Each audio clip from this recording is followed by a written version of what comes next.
ঢাকার কোলাহল থেকে বের হয়ে আপনি একদিন যদি ঘুরে আসতে চান তাহলে নারায়ণগঞ্জের কথা প্রথমেই মাথায় রাখতে হবে। নারায়ণগঞ্জ জেলার দর্শনীয় এবং ঐতিহাসিক স্থানের মধ্যে উল্লেখযোগ্য হল সোনারগাঁ লোক ও কারুশিল্প জাদুঘর, পানামনগর, বাংলার তাজমহল এবং মিশরের পিরামিডের আদলে তৈরি করা একটি ছোট্ট পিরামিড। আমরা মূলত আজকে নারায়ণগঞ্জ জেলার এই কয়টি দর্শনীয় জায়গা ঘুরে দেখব এবং আমাদের এই ঘোরাঘুরিতে আপনাদেরকে আমরা প্রপার গাইডলাইন দেওয়ার চেষ্টা করব। আশা করি ভিডিও শেষ পর্যন্ত আপনারা দেখবেন। তো বেশি কথা বাড়াবো না, আমরা মূল ভিডিও পর্বে চলে যাচ্ছি।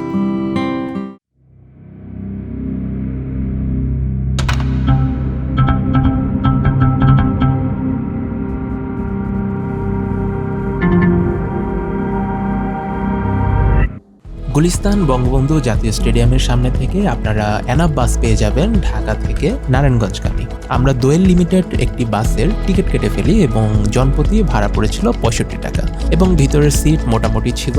আমাদের বাস জার্নিটা মোটামুটি 45 মিনিটের মতো ছিল এবং 45 মিনিট পর আমরা সোনারগাঁয়ে নেমে পড়ি। বাস থেকে নামার সাথে সাথেই আপনারা এনাফ অটো পেয়ে যাবেন এবং আমরা একটি অটো ঠিক করে নিলাম এবং এখানে রিজার্ভ করার দরকার নেই, এগুলো হচ্ছে লোকাল অটো। তো লোকাল যে ভাড়া আপনারা সেই ভাড়াতেই যেতে পারবেন। তো হচ্ছে আমরা মাত্র আসলাম পানাম সিটিতে অ্যান্ড এইখানে অটো ভাড়া পড়ছে হচ্ছে 10 টাকা করে অ্যান্ড ভিতরে প্রবেশ করলাম।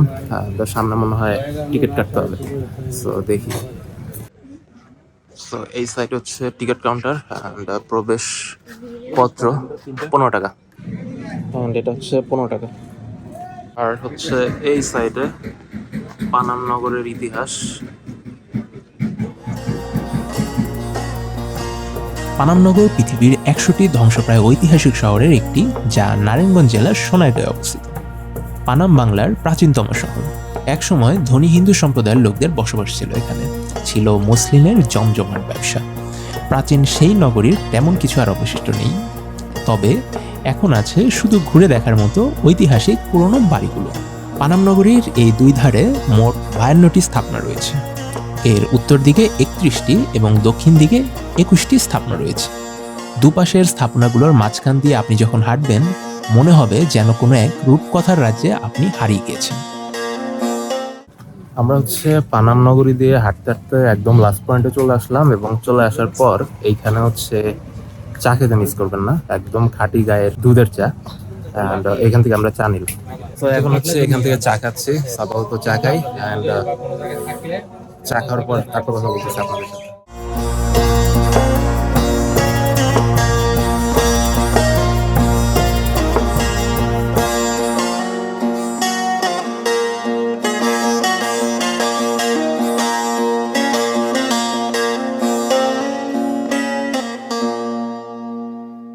ভিতরে প্রচন্ড গরম অ্যান্ড আমাদের ঘোরাঘুরি মোটামুটি ডান পানামনগর। এখন হচ্ছে এখান থেকে বের হয়ে যেতেছি অ্যান্ড বাইরে গিয়ে তারপর কথা বলতেছি। আমাদের নেক্সট ডেস্টিনেশন হচ্ছে এখন জাদুঘরে যাবো। সো চলো পানাম সিটি থেকে বের হওয়ার পর আমরা অটো নিয়ে নিই এবং এখান থেকে আমাদের নেক্সট গন্তব্য হচ্ছে লোকশিল্প জাদুঘর, যেটি মোটামুটি আমরা সোনারগাঁ জাদুঘর নামে চিনি। পানাম সিটি থেকে খুবই কাছে হওয়ায় অটো ভাড়া এখানে রাখে 10 টাকা করে। এখানে হচ্ছে টিকিট কাউন্টার আর প্রবেশ ফি হচ্ছে 50 টাকা করে। টিকিট কেটে ভিতরে প্রবেশ করতেই আপনার চোখে পড়বে বড় সর্দার বাড়ি এবং এখানে প্রবেশ করতে গেলে আপনাকে গুনতে হবে 100 টাকা। এই হচ্ছে ভিতরের অবস্থা।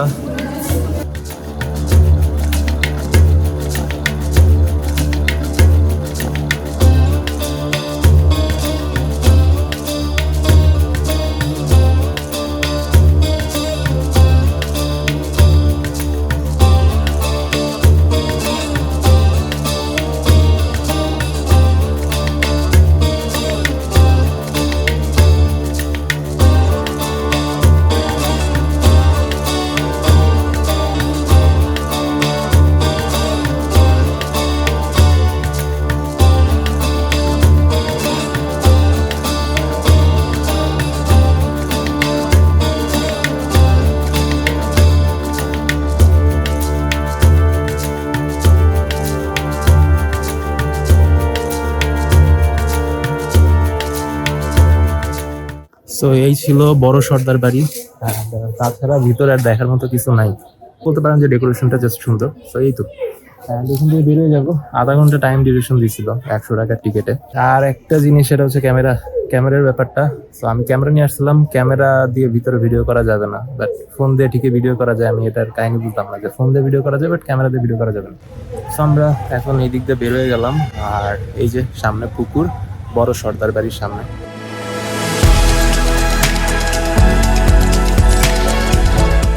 তো চলুন জাদুঘরের ভিতরে যাওয়া যাবে এখন।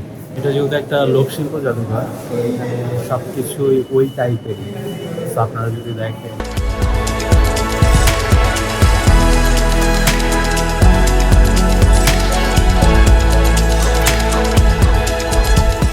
এখানে ম্যাক্সিমাম জিনিসপত্র হচ্ছে কাঠের উপর তৈরি, নিচতলা। এখন আমরা দেখি দোতলায় যাই। চলুন দোতলায় যাবে।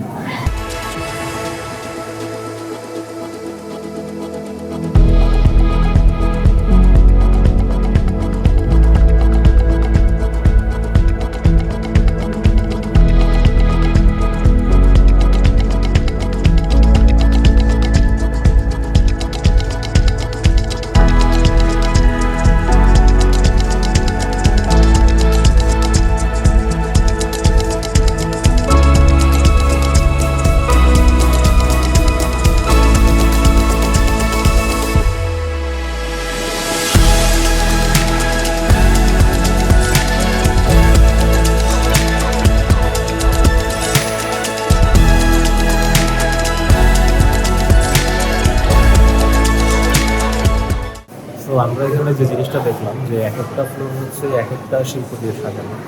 আর টোটাল এখানে 3টা ফ্লোর আছে। 3টা ফ্লোরে আসলে আপনি হচ্ছে 3 রকম একটা ফিল। আমরা বেসিক্যালি এখন জাদুঘর থেকে বেরোইলাম। অ্যান্ড জাদুঘরের পাশ দিয়ে আরেকটা রাস্তা চলে গেছে। চলুন বাঁশের সাঁকোর উপর দিয়ে যাওয়া যাক। মিউজিয়ামটার পাশেই হচ্ছে এখানে একটা ছোট লেক আছে। আপনারা চাইলে হচ্ছে এখানে নৌকা ভাড়া করে ঘুরতে পারেন। হ্যাঁ, সুন্দর আছে, প্লাস হচ্ছে শাপলা ফুল ফুটে আছে মাঝখানে মাঝখানে। আপনি যদি ঘুরেন তাহলে অনেকটা ভালো লাগবে। আমরা বেসিক্যালি হচ্ছে এই রাস্তা ধরে হাঁটতেছি, সামনের দিকে আগাই। আমরা হচ্ছে একটু সামনের দিকে আগাচ্ছি। অ্যান্ড সামনে একটা মার্কেট আছে, অ্যান্ড আমরা হচ্ছে মার্কেটে যাব। তো চলুন মার্কেটটা আমরা একটু ঘুরে দেখি। আমরা ঘুরতে ঘুরতে হচ্ছে মার্কেটের একদম সামনে চলে আসলাম। অ্যান্ড এইখানে হচ্ছে ছোটোখাটো একটা মার্কেট আছে। আপনারা চাইলে এইখান থেকে কিছু জিনিসপত্র কিনতে পারেন।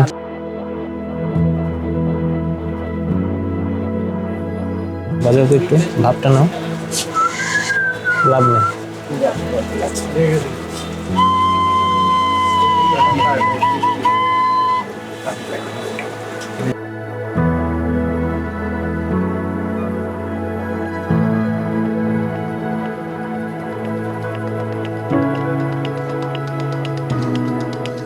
অ্যান্ড এখানে ম্যাক্সিমাম দোকানগুলোতে প্রায় সেম একই রকম জিনিস রাখা আছে। কিছু কিছু দোকানপাটে দেখলাম যে জাস্ট ইউনিক জিনিসপত্র রাখা হয়েছে। তো আমাদের এইখানে ঘোরাঘুরি শেষ। অ্যান্ড এই ছিল বাংলাদেশ লোক ও কারুশিল্প ফাউন্ডেশন, যেটা সোনারগাঁ জাদুঘর নামে পরিচিত। তো এখন আমরা হচ্ছে বেরোবো। অ্যান্ড এই সাইডে 2 নম্বর গেট আছে, 2 নম্বর গেট দিয়ে বেরিয়ে যাবো। আমরা হচ্ছে এখান থেকে অটো নিলাম। অ্যান্ড অটোতে করে যাবো হচ্ছে এখন বাংলার তাজমহল দেখতে। আমরা সোনারগাঁ জাদুঘরের সামনের দিকে অটোটা নিচ্ছি। অ্যান্ড এখানে একটু দামাদামি করতে হয়। 400 টাকা চাইছিল, আমরা হচ্ছে 250 টাকা দিয়ে ফুল অটোটা রিজার্ভ করছি। তো এখন যাচ্ছি হচ্ছে বাংলার তাজমহল দেখতে।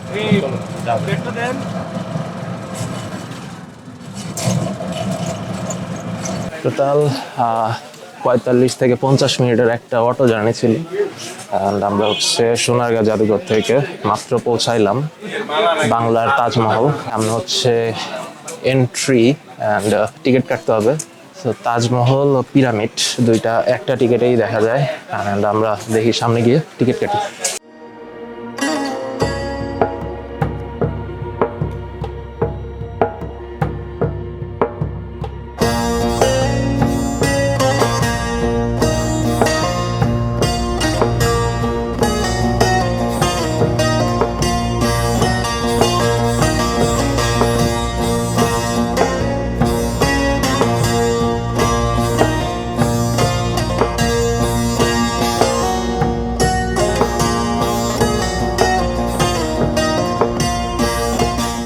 আমরা হচ্ছে তাজমহলটা ঘুরে দেখলাম, বাংলার তাজমহল যেটা। এখন হচ্ছে এখান থেকে বের হয়ে যাচ্ছি, আর সামনে আছে হচ্ছে পিরামিড।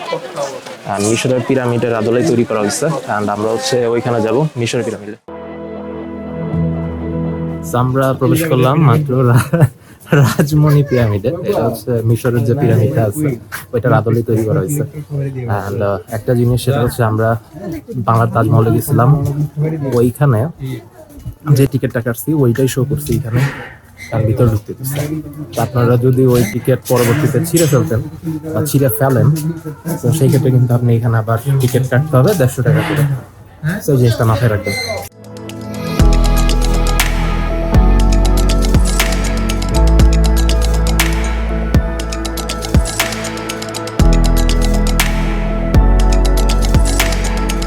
আমরা হচ্ছে যে রাস্তাটা দিয়ে যাচ্ছি, এটা বেসিক্যালি হচ্ছে শুটিং স্পট। অনেক বাংলা সিনেমার শুটিংও এইখানে হয়ে থাকে। অ্যান্ড জায়গাটা খুবই সুন্দর। এইখানে আছে হচ্ছে রঙিন মাছের মেলা। আচ্ছা,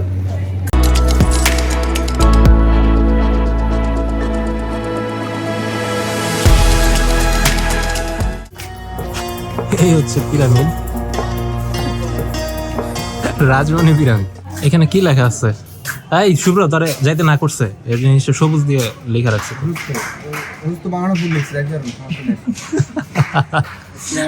পিরামিডের অনুকরণে রাজা রানীদের মৃতদেহের মমি, পোশাক, অলংকার রাখা আছে। আর অসুস্থদের প্রবেশ সাবধান।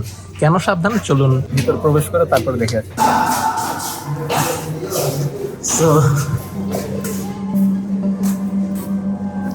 একদম অন্ধকার।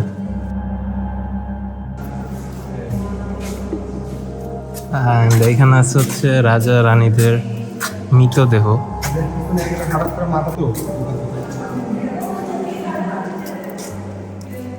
মিলে হচ্ছে একটা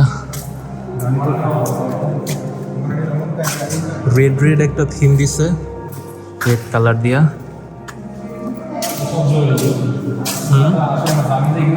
মহারানীদের এই যে অলংকার রাখা আছে। প্রচুর গরম পিরামিড। এই যে শেষ, ভয় পাওয়ার মতো ওইরকম কিছু নাই, জাস্ট আমরা ভিতরে গেলাম। তো এই ছিল হচ্ছে মিশরের আদলে তৈরি করা যে পিরামিডটা, সেটা আমরা হচ্ছে একটু সামনের দিকে যাই। এখানে আছে হচ্ছে ক্ষুদিরামের ফাঁসির মঞ্চ। ক্ষুদিরামকে যেভাবে ফাঁসির মঞ্চে চড়ানো হয়েছিল সেটা।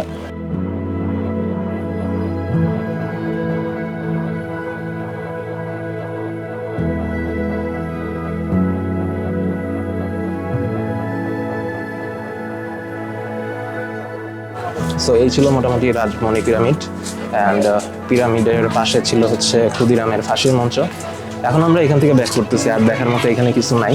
তো আমরা এখন এখান থেকে বাইরে বেরোই, অ্যান্ড বাইরে বের হয়ে অটো নিব, অ্যান্ড অটোতে আপনাদের সাথে কথা বলতেছি। গেট থেকে বের হতেই আমরা গেটের সামনে এনাফ অটো পেয়ে যাই এবং সেখান থেকে একটি অটো নিয়ে নেই এবং অটোতে জনপ্রতি ভাড়া পড়ে 50 টাকা এবং আমাদের নামিয়ে দেয় বরপা বাস টার্মিনালে। বরপা বাস টার্মিনাল থেকে আপনারা ঢাকাগামী বাস পেয়ে যাবেন। আমরা একটি লোকাল বাসে উঠে পড়ি, যেটি আমাদের জনপ্রতি ভাড়া পড়েছিল 40 টাকা করে। সো এই ছিল আমাদের ডে লং নারায়ণগঞ্জ ট্রিপ। আশা করি আপনাদের ভিডিওটা ভালো লেগেছে এবং ভিডিওটা কেমন লেগেছে অবশ্যই কমেন্ট করে জানাবেন। ভিডিওটা ভালো লাগলে লাইক করে পাশে থাকবেন এবং আমার চ্যানেল নতুন হলে সাবস্ক্রাইব করতে ভুলবেন না। নতুন কোনো একটা ট্রাভেল ভিডিও নিয়ে খুব শীঘ্রই আপনাদের সামনে হাজির হয়ে যাব। সে পর্যন্ত সবাই অনেক ভালো থাকবেন, সুস্থ থাকবেন। আল্লাহ হাফেজ।